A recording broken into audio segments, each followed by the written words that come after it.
we are, our global heart people.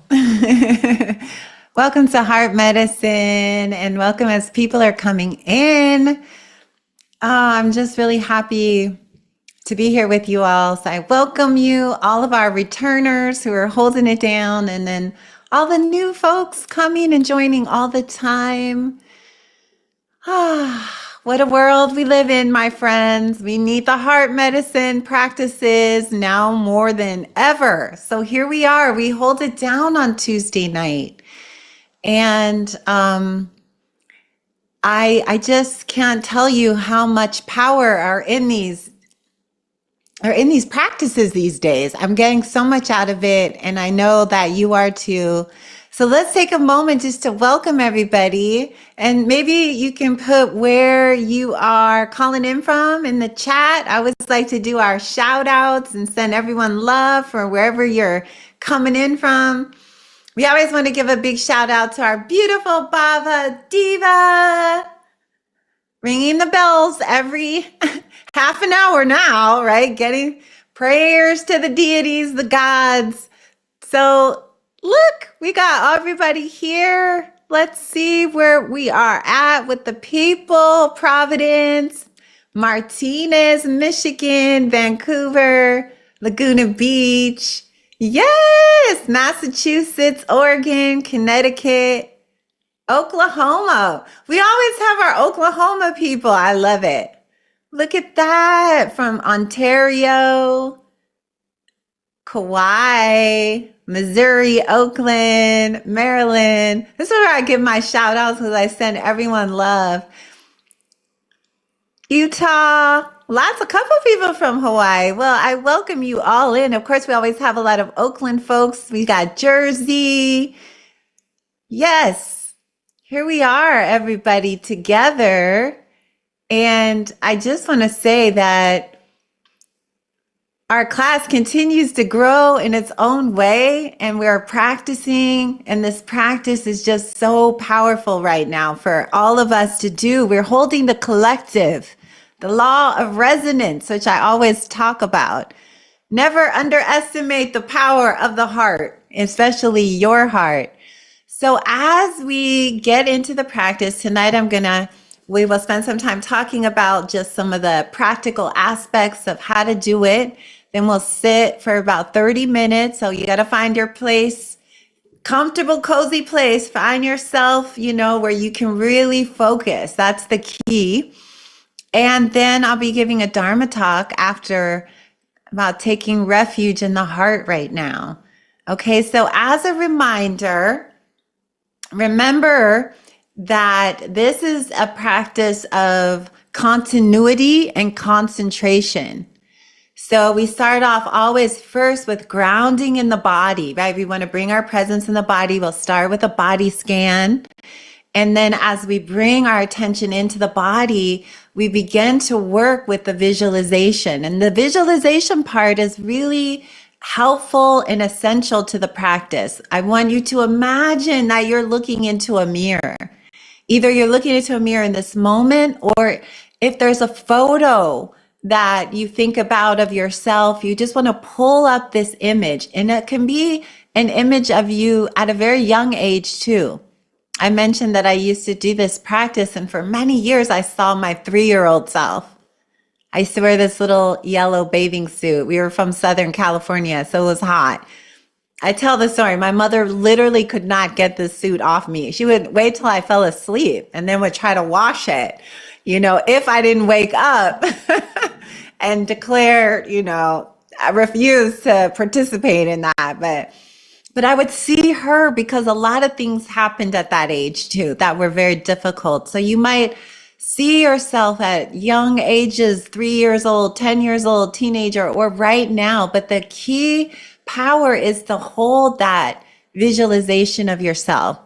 And then we say the phrases over and over. Okay, the phrases, and Bava can put them in the chat, the 4 phrases of metta.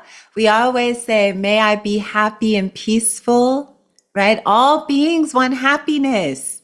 Even the demons want happiness. Bless their hearts, you know? I mean, it's a lot of confusion, but they want happiness. And that's why we have compassion as people long for happiness, but do the things that lead to unhappiness, not knowing. This is our great conundrum in humanity. The great suffering arises from that. So we always say, may I be happy and peaceful. May I be safe and protected, right? So we visualize ourselves. We're saying, may I be happy? May I be peaceful? May I be safe and protected? May I be healthy and strong in my body? And at that moment, try to imagine this loving energy filling your body. You're sending kindness to your body, ease to your body, good energy. Your body's alive. It's ceaselessly responding to every thought vibration. So it loves compassion and metta. So just imagine it's just going into your body. And then the fourth phrase is, may I live with ease and joy and well-being. Okay, so the practice is your mind will wander 1,000 times, right? Going here or there. Keep coming back. Keep coming back to the heart. That's the goal, right? Keep coming back. You can also use the phrases, which I've been liking a lot. May my heart be happy and peaceful, right? May my heart be safe and protected. May my heart be healthy and strong. And may my heart live with ease and joy and well-being. So what we're doing right now is we are generating this energy, focusing on ourselves right now. We're not focused on all beings. You are all beings. The more you love yourself, the more you'll love me, the more you'll love everyone, right?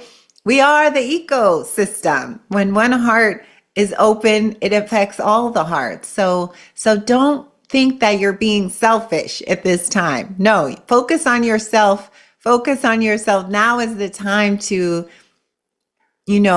really give to yourself, making the heart strong, sending good energy, sending love. Okay.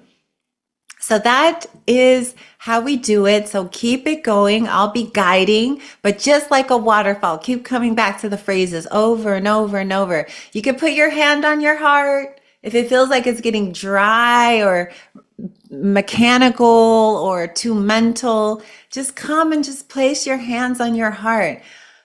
May I be happy, right? We feel that energy. You're sending it to yourself. Good to touch yourself with kindness, right? So sending that love in. So this is how we practice metta. This is an aspect where we really work with ourselves. So we are going to start to practice together. And as I said, I will guide it and I'll pause at periods of time and you just keep the phrases going then, okay? That's the idea. We don't let the phrases stop. There's a momentum that builds. And imagine that each phrase is a seed that you are planting in your heart, right? We are transforming the mind through these practices. The Buddha gave this practice as an antidote to fear. When we feel love, we feel so courageous. We can climb the mountains, we feel limitless when we're filled up with loving kindness, right? There is no fear in those moments. So this is a way that is an antidote to not only fear, but also self-hatred. And this is the two things that we are battling all the time when it comes to the heart, fear, and then this deep sense of aversion. It's kind of one of our challenges of the Western world. We have this way the mind turns against itself and attacks itself.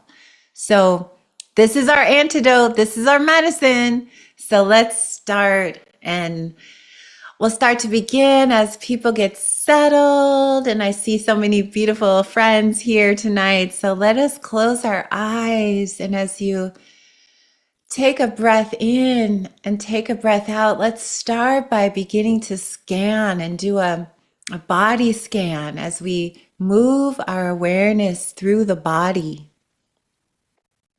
So maybe starting with the top of your head. And as you're feeling the top of your head, just imagine your spirit is fully coming into your body. We want to be really embodied with this practice. This is a feeling practice. So feeling your head, feeling your neck, and relaxing as you go through the body. Relax your face, relax your jaw.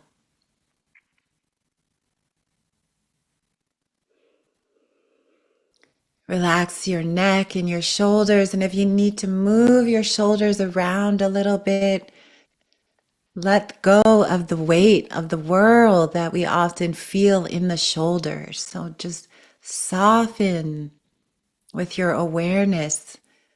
You can move your awareness around, and every time you place it somewhere, soften that part of the body. So feel your arms and your hands now and soften those.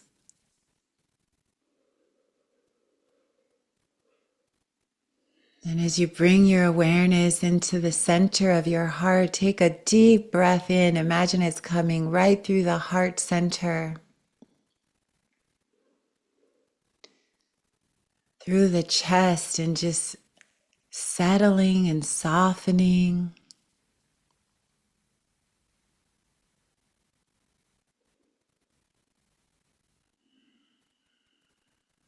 And as you breathe on the inhale, breathe in the word peace through the heart. And breathe out peace. That's a way that we're signaling to our body the intention of the practice. So breathe it in. Imagine on the inhale, you're filling your heart up with peace. Every cell of your body, and breathe it out on the exhale.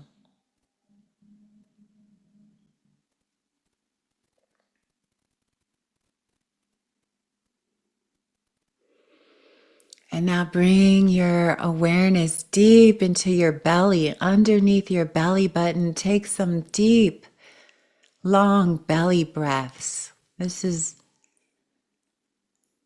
where we often hold a lot of tension and stress in the belly. We digest our emotions here.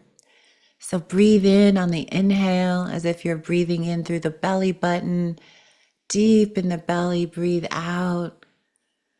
And let your body just soften and settle. Let your belly expand. Let go of any clenching, anything that's being held. Let it just wash away on the in-breath and the exhale.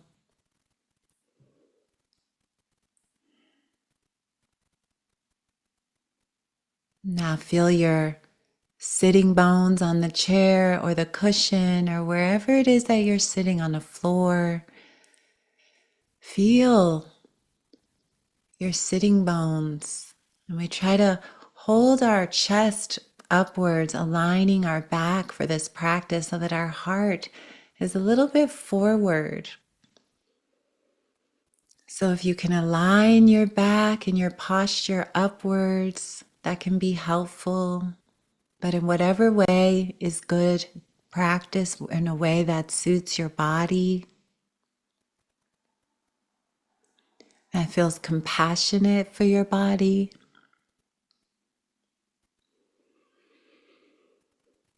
Now begin feeling your legs, bring your awareness to your knees.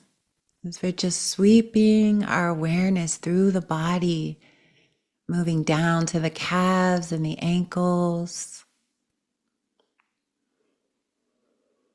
Now feel the tops of your feet and the bottoms of your feet.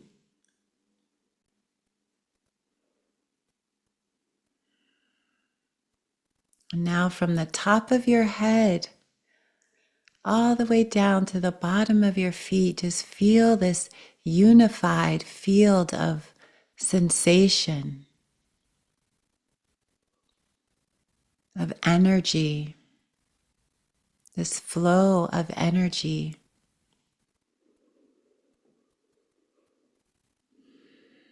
And as you feel that flow of energy, we're going to focus on the heart center as we begin to visualize ourselves, hold the vision as if looking in the mirror.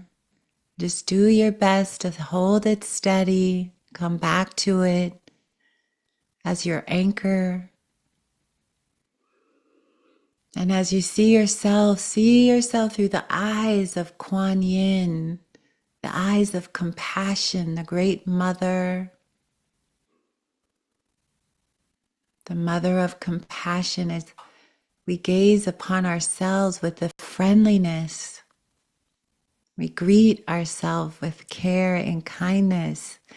Can help to say your name throughout the practice as a way to get your attention. Or if you have a nickname or a way that you reference yourself with care. It can be even, oh honey, darling. However it is that we extend this friendliness, we are practicing the metta phrases. The wish for kindness and friendliness is our intention here. So as you see yourself, we'll begin with, may I be happy and peaceful.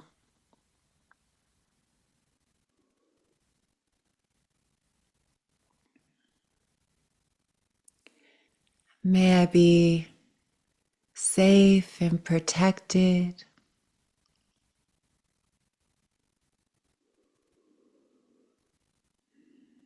May I be healthy and strong in this body.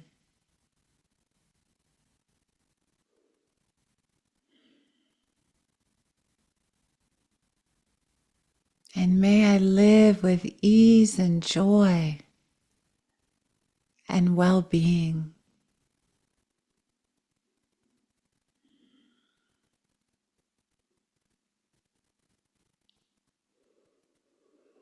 And so really take your time with the phrases. Go at your own pace. It's always quality over quantity. So just connecting as best you can. You can also say, may you be happy and peaceful. You can use those phrases instead of I, you can use you, but the main thing is whatever feels easiest. And so keep settling the body, keep softening.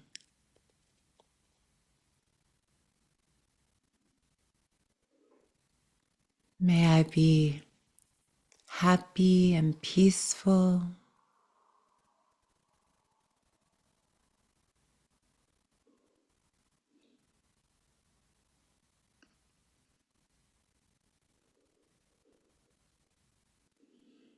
May I be safe and protected.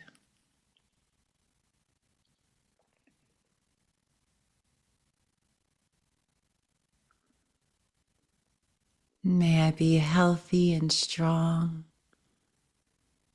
in this body.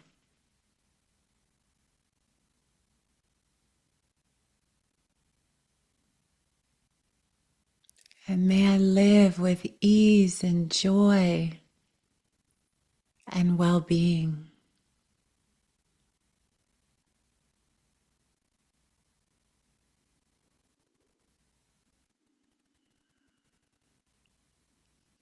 So keeping the phrases going on your own here for a time.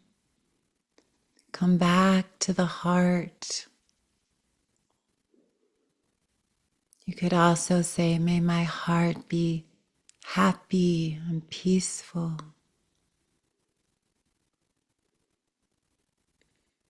May my heart be safe and protected.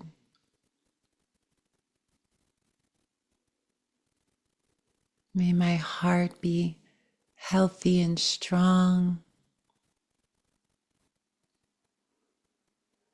May my heart live with ease and joy and well-being.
and staying connected to the image.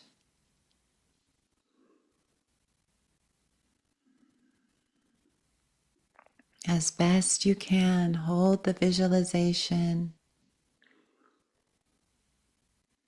Take your time with each phrase.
And may I be happy and peaceful.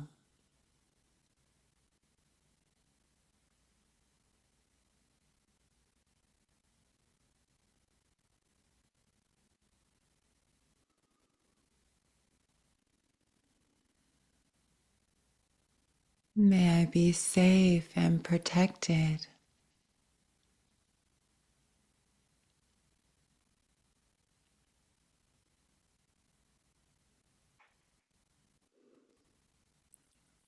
May I be healthy and strong in this body.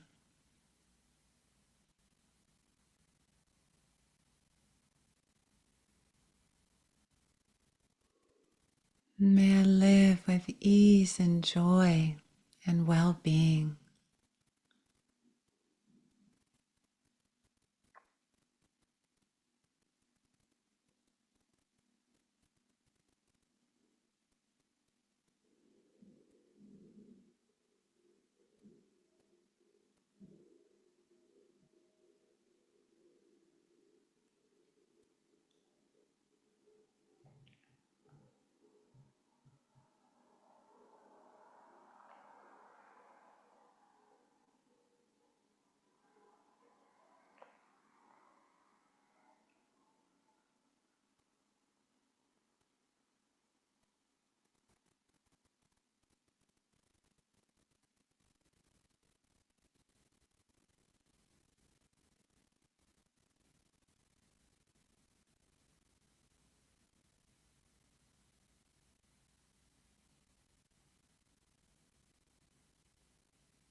Keep softening in the body.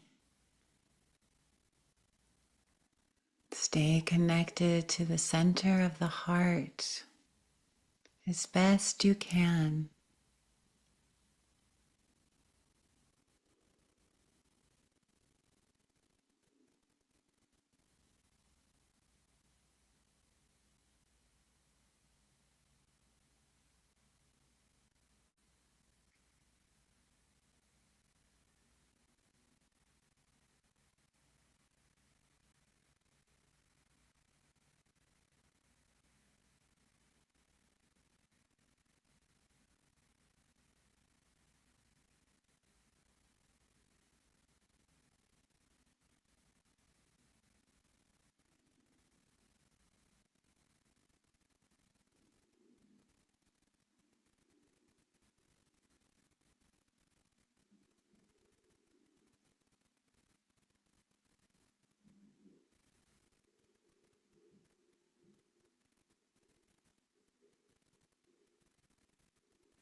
And may I be happy and peaceful.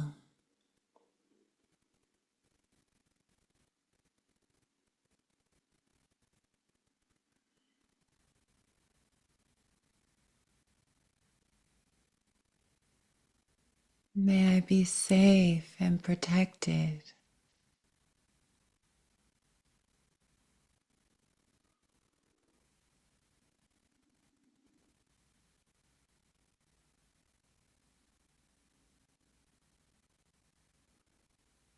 May I be healthy and strong in this body.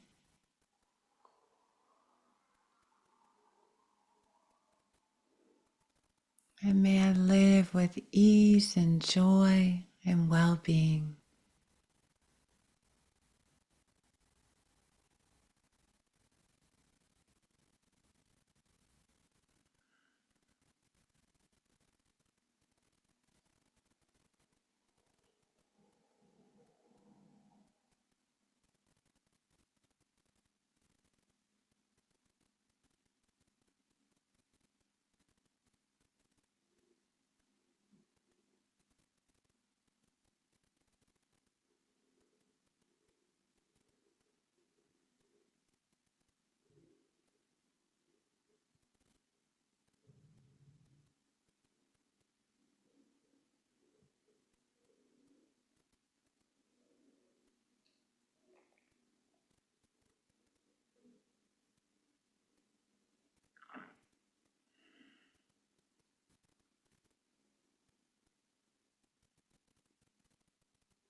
If the mind wanders, just bring it back. And just begin again with the next phrase. And put your hand on your heart as a way to direct the energy, returning over and over to the practice.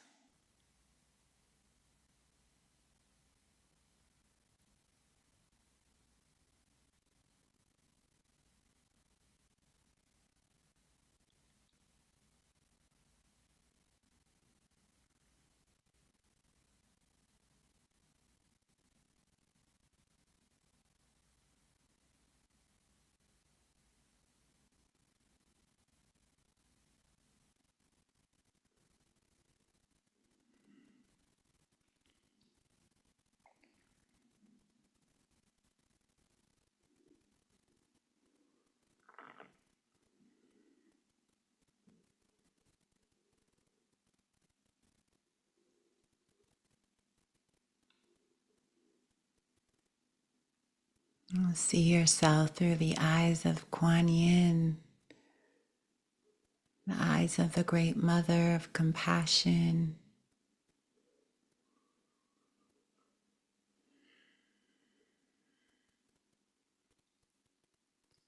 softening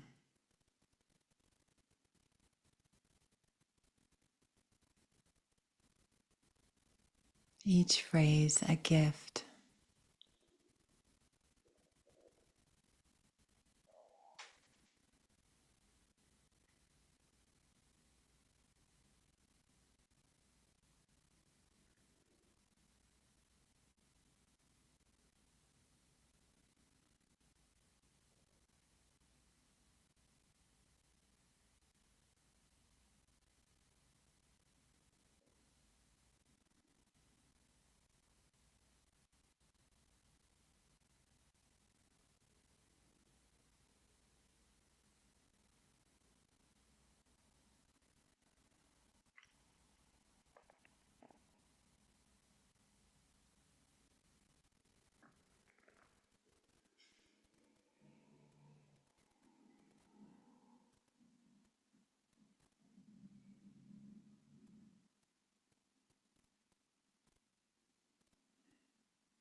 May my heart be happy and peaceful.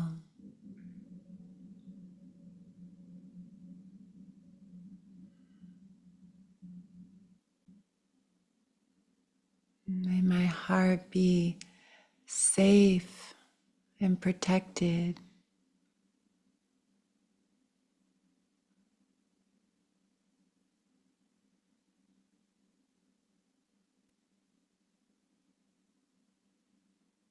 May my heart be healthy and strong.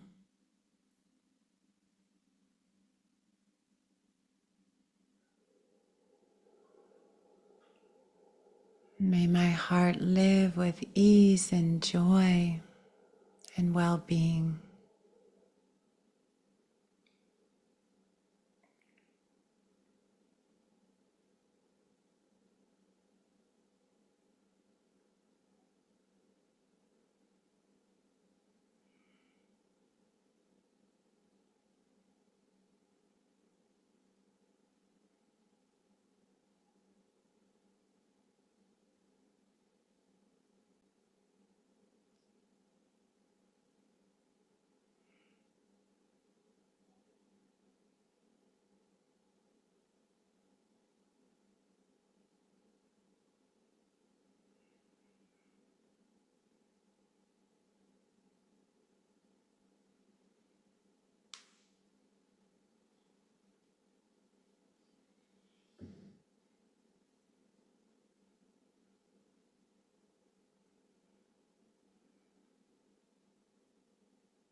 Staying connected to the body, and just keep softening with each phrase. We take our time. Each phrase is a seed we plant in the heart.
May I be happy and peaceful.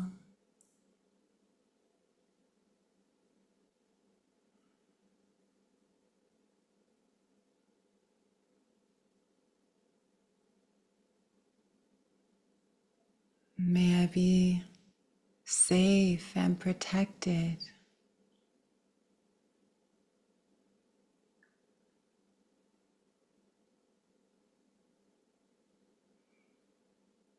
May I be healthy and strong in this body.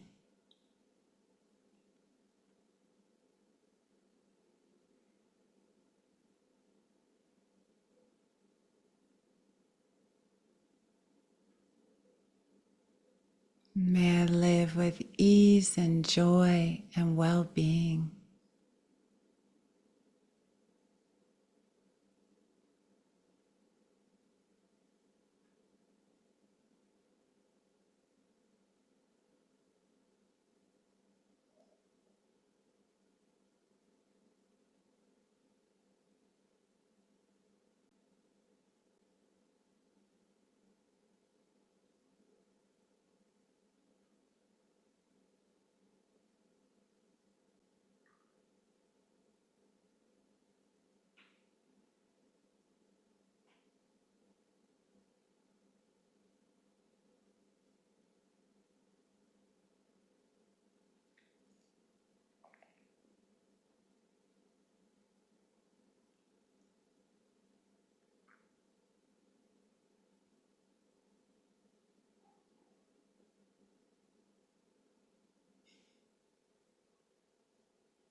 May I be happy and peaceful.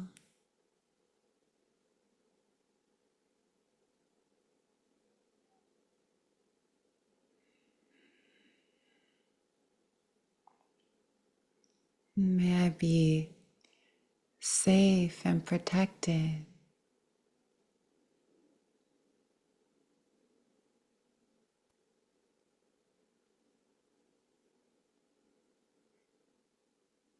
May I be healthy and strong in this body.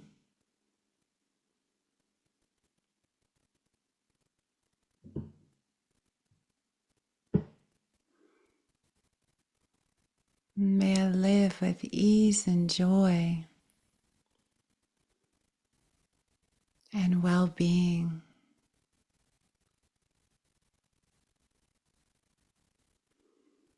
And keep holding the visualization. Let the phrases be like a waterfall.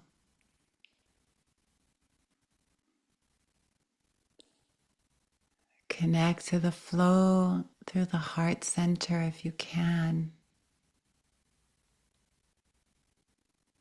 We are practicing one phrase at a time.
May I be happy, peaceful.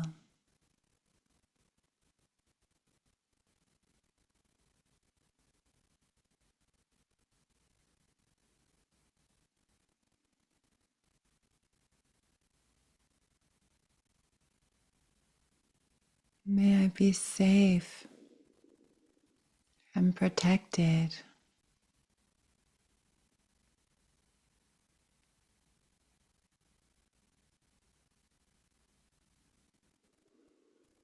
May I be healthy and strong.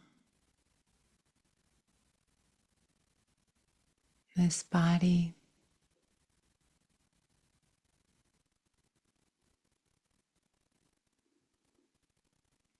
May I live with ease and joy and well-being.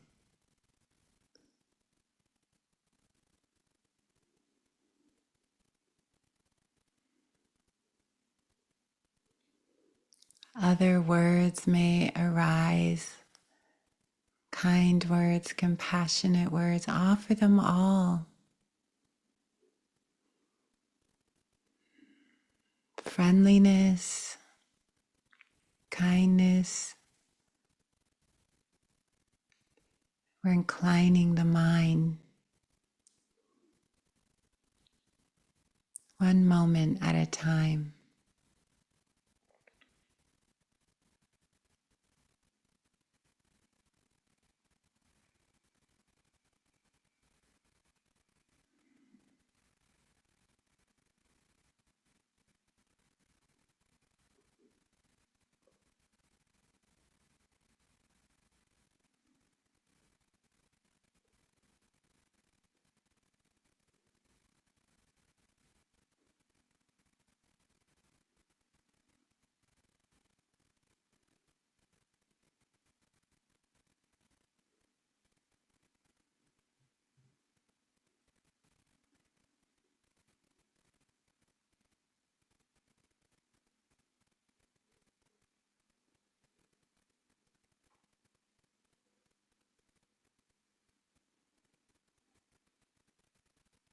We're softening the body. For the last few moments here, see if you can really focus, seeing your face, seeing your goodness as you offer the phrases. Just really taking your time.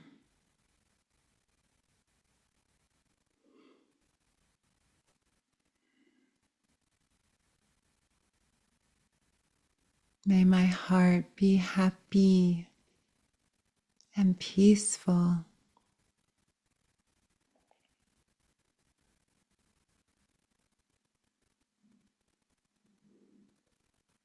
May my heart be safe and protected.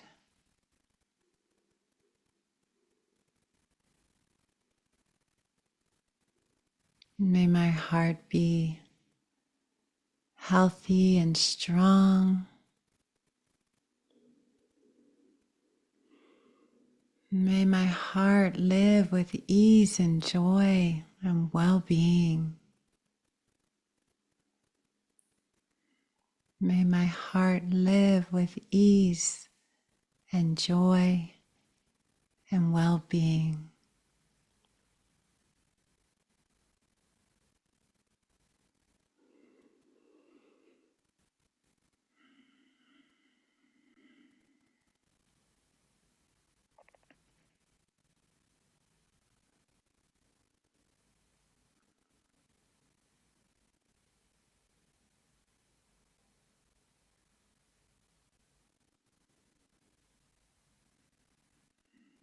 And so allowing your awareness also to be focused on the heart center in any way that you can, to feel,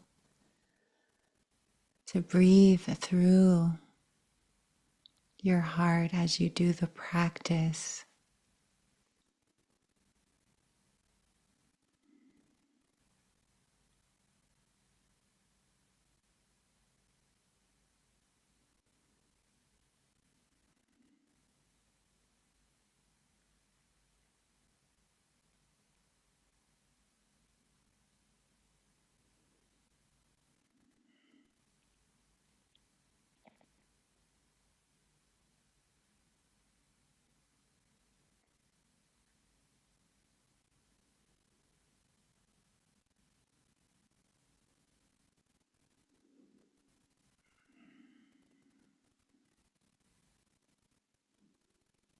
And as we move toward the end of the practice, let's expand this light from the center of the heart. Now imagine this golden light is emanating like a portal, like a satellite beam out. And we're going to include now all of our community and our friends and our loved ones and our children and pets and neighbors and coworkers, and see them all in front of you. May my community, my family be happy and peaceful.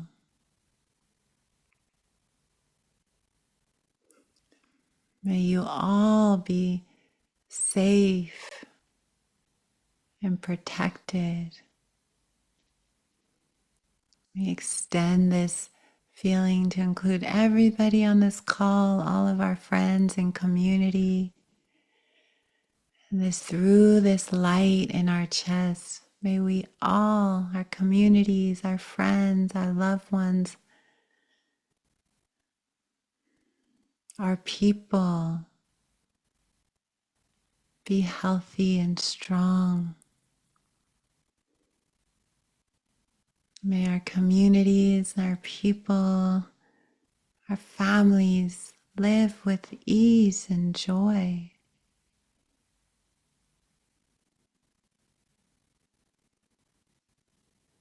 and well-being. And now imagine that this energy in the heart, it's like the sun now. And we're going to shine it on all the beings in the United States and all the towns and cities, the places we live, the places we have lived, the mountains and the oceans, the beaches, the trees, North America, South America, all of this countries and nations. May you all be happy and peaceful. May all beings everywhere be safe and protected.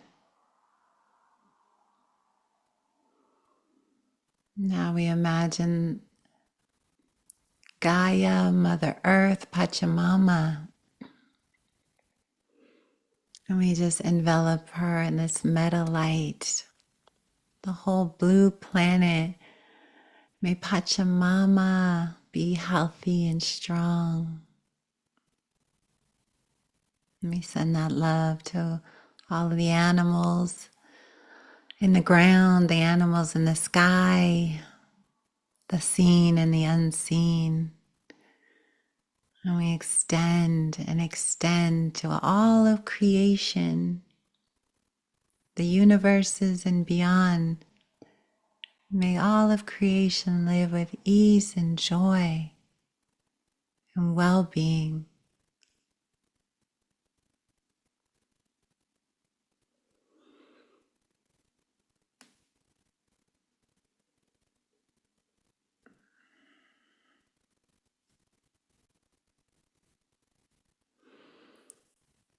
And when we begin to end here, we always put our hands in prayer position at the heart, and we always bow to the practice.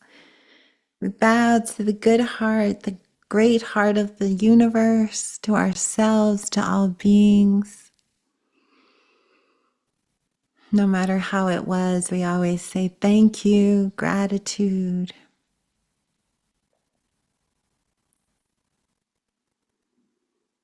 And may this practice be of benefit not to ourselves, but to all beings everywhere. And we give thanks to all the deities and gods and goddesses joining on through their hearts. Our hearts unite. The awakened heart. May it be so. May we quickly awaken for the good of all beings everywhere. Om Mani Padme Hum.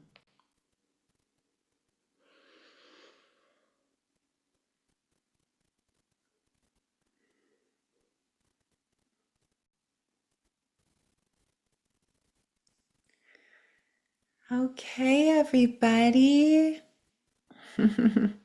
Here we are. We did it. It's a little bit of a workout. Got to work the heart muscles. Right? So take a moment if you have to move your body and, get your tea ready. We'll have a Dharma talk here and share some heart messages, some heart medicine messages with everyone. And just knowing that our practice, this is the stand that we can take in the world, right? Is to rest in the heart. And this is our Dharma. Shine on, family, right now. We have to practice. It's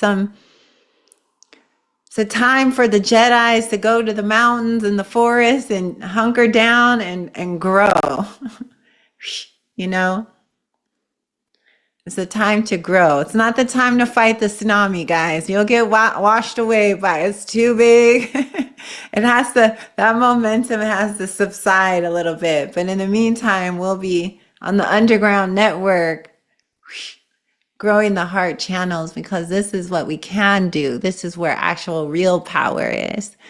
So I'm so happy that you all get to be here, and I want to take some time to share some teachings a little bit in tonight's Dharma talk. And I want to welcome all those who are on YouTube. We've been live streaming. We're going to be always going live on YouTube. So all our YouTube friends that have been joining on, it's the heart time, fierce heart time, heart medicine time. And I really wanted to talk about taking refuge in the heart as a form of a practice. I've been very inspired. I've been doing a lot of personal sessions with people, and that's a part of the work that I do is a lot of one-on-one work.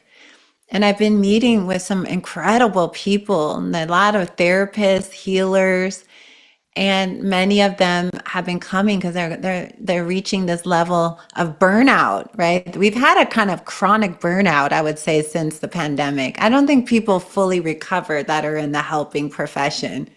It was like we couldn't fully rest all the way, it's been full on. And so as I was talking to people on online, and so many people were like, Spring, I can't access my heart. I'm so shut down, right? And I feel this wall. And some people were describing they actually feel like steel. And I used to talk about that a lot on metta retreats. When I would teach metta retreats, people would talk about literally energetically, there would be like metal. They would always describe this hard, like granite, like this real block.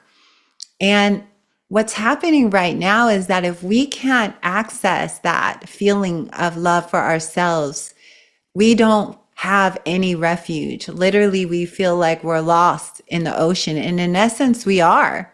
We're very vulnerable if we can't access this quality because the energies around are so insane, right? There's this aspect of cruelty, and it's all happening. And I believe that in the end, it's for a higher reason. And I have faith.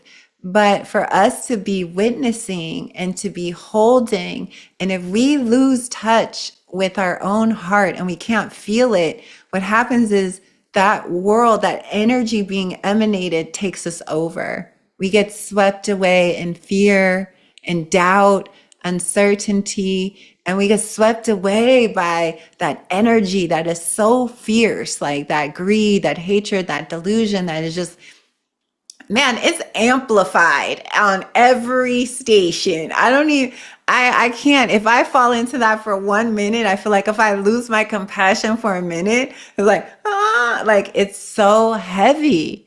I'm here in Atlanta, Georgia, live in Atlanta, Georgia every week, but it's like swimming upstream. It really is like, I feel like I'm in slow motion, like, come on, team light, activate, and it's like, wow, it's so dense, and so there's a good aspect to that, meaning we have to really practice the heart. People that, a lot of times when we've had a lot of trauma and we live this life and we've been through hell, we put up all these walls, and those walls at some time might have really served us. But now when you have those walls, you do protect yourself on one level, but you don't let anything in or out. You can't receive your own love either. In essence, you become blocked from your own kindness. A wall is a wall, right? And at first we seem safe and protected in there. We're like, yes, no one can get in. Yeah, but now we can't get out, and we're not able to receive our own energy. We're not able to receive that. So I want to talk about what it means to take refuge in the heart, and what does it mean to really take refuge right now? And how do we do that? How do we feel this? And this is why I love to teach metta, because the biggest question I get asked is, Spring, how do I open my heart? And you know what I do? I do the heart practice. I say, this is how you do it. It almost feels like when I'm doing these practices, I feel like, how people in hospitals that they have the flat line, they're like, and then they shock them back into wake the heart up. Metta is like that. I don't actually know another way. There's no easy route, everybody, to opening one's heart and taking down the walls to feel. It's actually, we have to actually reprogram our minds. We have to reconnect. The heart, it's already, all that is in us. All we have to do is remove the veils. That's what I like about Buddhism. It's very hopeful. It says you're already fully enlightened. You just totally forgot. And this whole journey of this whole path is remembering. And as we remember, it's like the veils of illusion fall, right? And those veils are deeply embedded over the heart chakra, because to be a person with an open heart means you have a satellite to higher consciousness. You have an open line. You're connected. When we have all these walls and we're so guarded, even though it feels weird to be opening our heart in a time where it feels like we should do the opposite, that's the koan for us right now. How do I open in the midst of all this insanity? But this is the only way that we will have refuge from this. So taking refuge in the heart is the only wise thing. And as I was talking to people this week about all the onslaught of the road of trials, so many people are facing one thing after another thing after another thing. The only way that gets us through is refuge in the heart. We have no escape right now. There's no escape valve from this madness. Wherever you go, on and off, some people can kind of escape it if they have enough money and they have enough privileges. They can get away with it a little, but it will catch up though. They can kind of buffer it a little bit, but a lot of us are going to be here raw, right? Unfiltered 3D version of the great turning, destruction and all. And so if you're not able to take refuge in your heart, I literally feel that there will be so many people that will have very serious mental health issues coming up, because this energy is so destructive, because it's anti-life. It's actually it's anti-life, right? And so it gets in your cells, it locks in your body. And if you're all like walled up, it's like the heart has to filter it, cleanse it, right? Open to it, remember love. And so taking refuge is what we do in Buddhism, but it's also what we do in Hinduism. It's also in every great tradition. There's some form of refuge. And the Buddha described this ocean, in the great text, there's this ocean, they call it of samsara. And the word samsara means endless wandering and suffering. Right? Where we're just out and I use that vision of the ocean because it's like 7-8 billion people swimming in this ocean lost, right? Looking for dry land. It's like the shipwrecked people, right? The ship goes down and they're like, where's the island? And they're hanging on to pieces of wood and canoes and broken bottles, right? And in that flailing for life, they taking each other down and falling on top of each other is like desperation. And so where do we go for refuge? Right? But when we take refuge in the heart, it's like we're out in that ocean and then we see the island and we're like, oh, okay, I see it. I see dry land.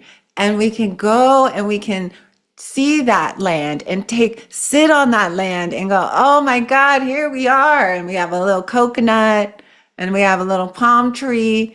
And we can literally take refuge in that. We're no longer lost in the ocean anymore, right? In Hinduism, they refer to this same endless wandering cycle of delusion as Maya, right? Lost in Maya, lost in the illusion. And modern day psychiatry, right? They call it insanity, right? Where we're always looking for happiness, don't know how to get it, as I mentioned. So we keep planting seeds of unhappiness, right? So we have all these people that are like, if we get all the money, all the power, we'll be happy and we'll just destroy the world, right? Not knowing they're creating the seeds of suffering. People, right? Hatred never ceases by hatred. Love alone is healed. That was the Buddha's most famous words, right? We don't get there. We can't get there from there. You don't get happiness from that position, right? That is just unlawful. It's not the way of the universe. So we have to find out we're in this ocean, we're flailing, and we're taking refuge in the heart. The heart is your flotation device.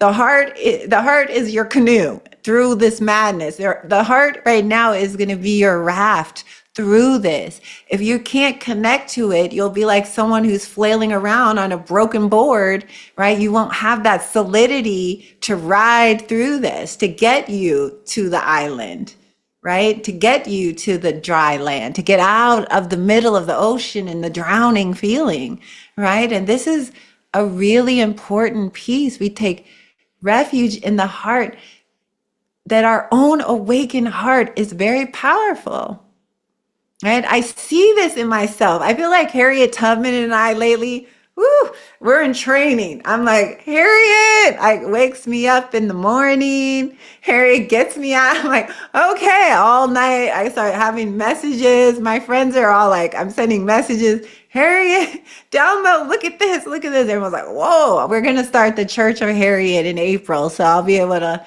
the 5D version. And, it's like, she's reminding me a lot, your heart. It was my heart spring that led me to do everything. Nothing I did was violence. People try to make Harriet violent. In a way, she was this warrior, but she was like, I was very nonviolent. I carried a gun, but I was not violent, right? And that there was something, she was like, it was love that motivated me. The love for all the people, right? The love for truth. And so there's this refuge that I'm finding, like, okay, come back to my heart. Throughout the day, I see something. I don't have a TV. I never look on the news, but I get these intense messages. I look for a second. I'm like, oh, I feel like my whole body goes, oh no, okay. And then I come back into the heart. I let my heart hold it. So we take refuge in that's the only thing that's going to get us through. And when humanity makes the shift that it's trying to shift, that is the great turning, is the shift from that industrial growth, capitalism, money at all costs society to life sustaining. We're moving into humanity where everyone's included. As for me, it seems so logical, but for some it's not, right? That's part of that old model, right? And they're trying to hold on to it, but even Mother Earth, she won't let that happen either. I always had this feeling like at some point the earth's gonna just shake like a dog shaking off water, like, okay, you guys all gotta go, reset button. And it's like we're living in the weirdest times right now. There's like, I saw this NASA article and they're really talking about this asteroid that could hit them. I'm like, oh my God, what is it going on right now? It's so prophetic, right? It's a movie. It's like it's a movie, but I'll tell you, we have to remember to take refuge in the power of love and compassion. And this is where it will go from a thought or an idea into embodiment. And that's what I was teaching a lot all week. And I was like, I know everybody, we lived with it as an idea and a good one, but now it has to be every cell. It has to like come alive in the people now, right? In order to activate it. It's no longer going to be conceptual. It'll be like embodied. We all have to embody it. And that's going to require some training. That's going to require some practice. Like anything you want to learn and grow, you practice it, right? We have to become practitioners. And when people ask me, how do I do it? I have to tell them over and over, you have to practice. And that's a kind of, they're like, oh, okay. I'm sorry. I'm like, you're going to have to sit and we're going to have to do the metta over and feel our heart and activate and trust and breathe and embody. It's like, it's a full workout. It's a full heart workout here that needs to happen through each of us. Our medicine will come stronger through that, our heart medicine. And also, so we take refuge in the teachings of the heart. This is the other thing that you need right now. So you take refuge in your own good heart, first and foremost. The heart is immeasurable. When we start accessing this, all the great masters in the universe said, when people get into their heart, they become siddhas, maha siddhas, right?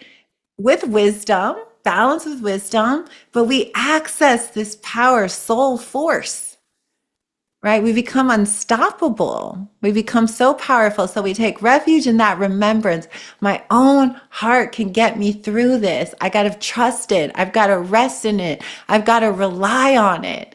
And then the practices that we need to master in order to accomplish that. What do we need to be doing? Metta practice, forgiveness practice, sitting, practicing embodiment. We take refuges in the practices that activate our heart. That needs to be accompanied with that refuge of the heart. So we remember it's already in us, everybody. Remember, the work we do now is unveiling the jewel. That's what the jewel in the lotus means. Have you ever heard that phrase, the jewel in the lotus? Om Mani Padme Hum is a famous compassion mantra. It means the jewel in the heart of the lotus. We are already awake, but you'll only realize it through here. It'll never come through the mind. My mind is a child. My mind cannot handle what's going on right now, and many other minds will not. That's why the heart can handle it. That's why it's so powerful. But the mind, our minds are not up for this. And if we rest here, it will go offline. It can't compute the destruction, the cruelty, the instability. It can't make sense of it. So it will kind of go offline. But if you're in your heart, the heart will stay steady, embodied. When you're in your heart, you're in your body. You have to be in your body to access your heart. That's the key. And your heart is a key. It's like a key to the fifth dimension. And people always say, I want to get to the 5D. I'm like, okay, you want to ascend? Open your heart. And then everyone goes, oh, right. I'm like, you're not going to get there by a meditation in your head. You're going to get there by, it's like we awaken to that frequency that those living masters are on, which is, what are they teaching every moment? Love, compassion. I mean, just read all the text, guys. It points all to the heart chakra. So therefore, it's very important that you take refuge in the teachings and practices that get us closer to the heart. Teachings on forgiveness, teachings on developing compassion, practices, masters who have gone deep into that, the love. That's why I love Tibetan Buddhism so much. I love me some Tibetan Buddhists. Man, they are warriors. and they remind me a lot of the Black community I grew up with in East Oakland. They're resilient, like resiliency. And it's because their hearts, they do. I was reading this book called Sorrow Mountain about this nun who was in jail for 20 years, this Buddhist nun, and was tortured every day she got caught holding a picture of the Dalai Lama and was arrested in Tibet by the Chinese government. Tortured 20 years. She wrote this book. Richard Gere helped her, get her story out. And for 20 years, she did practice every day. But if they saw her practicing, they would beat her more. They were trying to eradicate Dharma out of the Tibetan people.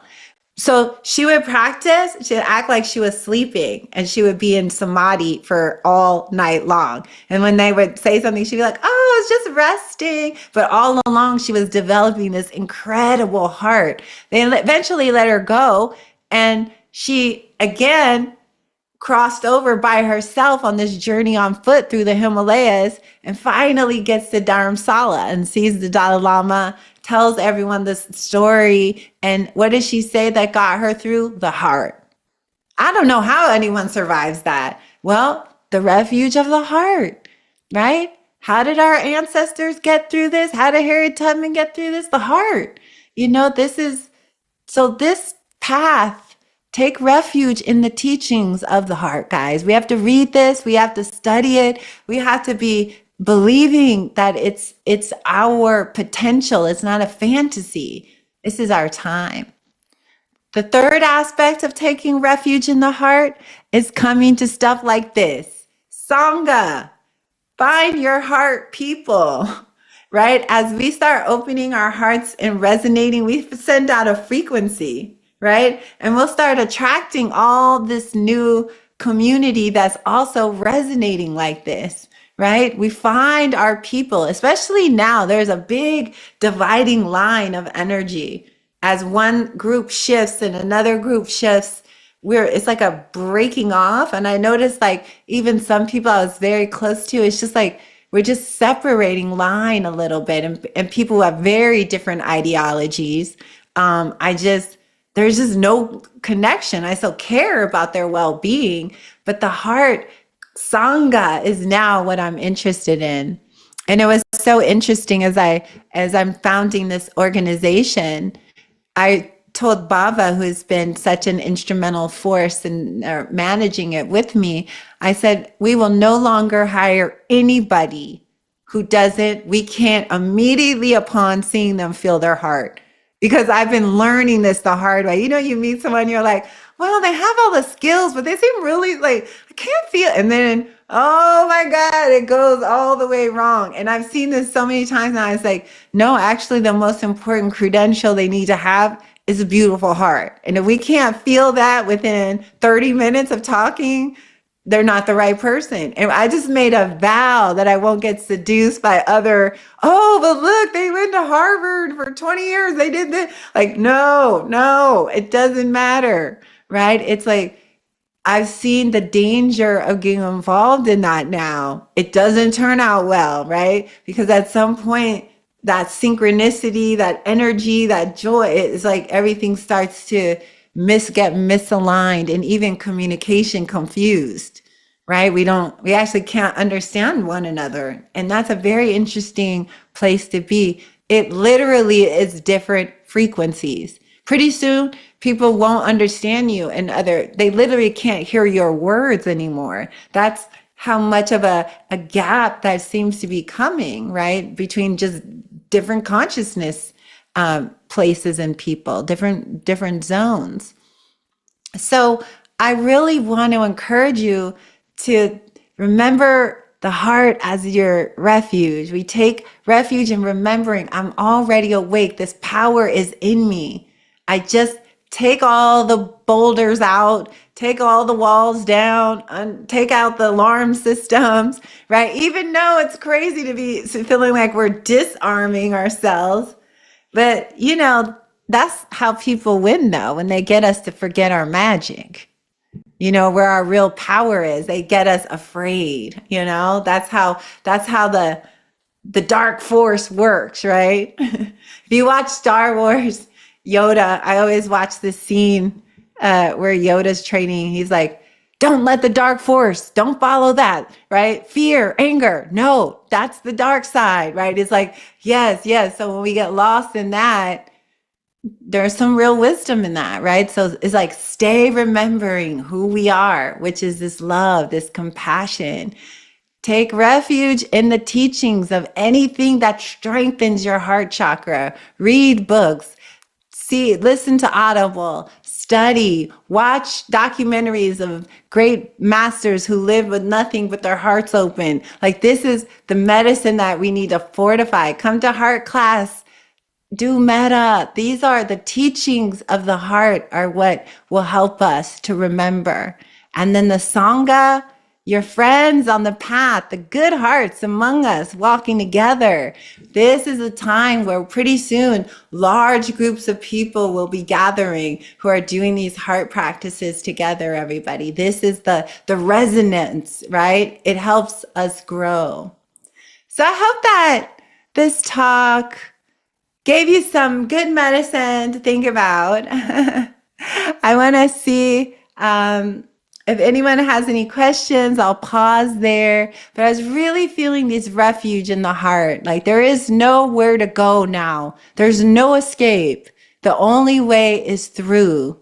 There is, like, this is just going to get louder and louder until pretty soon we're like, ah, and you just have to rest in this, and we got to wait it out. And the heart's very patient too. The heart naturally has a patience, but also a fierce side. So when the time is right, those hearts move in a unison fashion. We just have to wait, right? It will come online. There is a moment arising. So I want to see if anyone has any questions as we get to the end of our time here, or any comments, or how's our dear Baba Devi doing? Baba Diva, I mean. Will you ring your bell and give us some of your heart medicine? Oh, ringing my bell, ringing my. This is where we tell the deities to come and bless us. I don't know if we can hear it.